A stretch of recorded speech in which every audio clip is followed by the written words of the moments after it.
Did you know that Jesus wasn't a Christian or a Jew? He was a Muslim, and I can prove it. Firstly, what does the word Muslim actually mean? Muslim is an Arabic word, and it directly translates to one that submits to God. Let's just label Jesus with a word that never existed until 600 years after he walked this earth. Let's force him into a belief he never taught, he never spoke of, a book that he never referenced, a language that he never spoke. Jesus was born a Jew. He read from the Torah, he taught in the synagogues, he celebrated Passover, he fulfilled Jewish prophecy. Oh, and he also claimed to be the Son of God. Oh wait, but you also forgot how he forgave sins. I thought God was the only one who can judge and forgive our sins. Wait, but he also accepted worship after he healed people. You're telling me Jesus accepted worship? Submits. And guess what? Every single prophet in the whole Bible submits to God. Look at Noah. Noah submitted to God's commandments by building the ark, even though no one believed him that the floods were coming. Abraham, he was willing to sacrifice his beloved son because God told him to. He submitted to God's commands. Moses, he went against the strongest Pharaoh to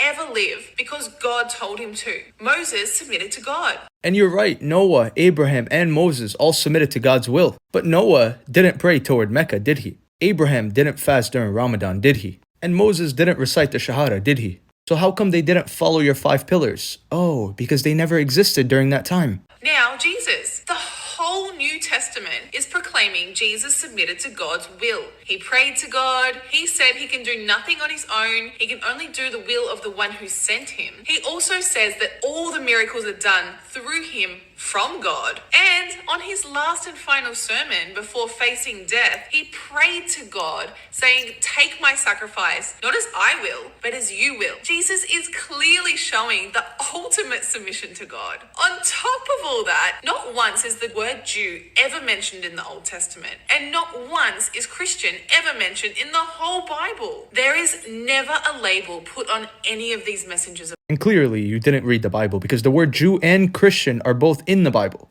Acts 11:26. The disciples were first called Christians at the Antioch, and the book of Kings mentions the word Jew. Jesus was born of a tribe of Judah, a Jew. He read the Torah. He fulfilled over 300 Old Testament prophecies.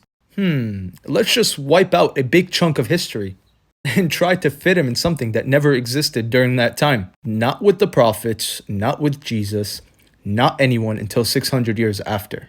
Which one should I believe?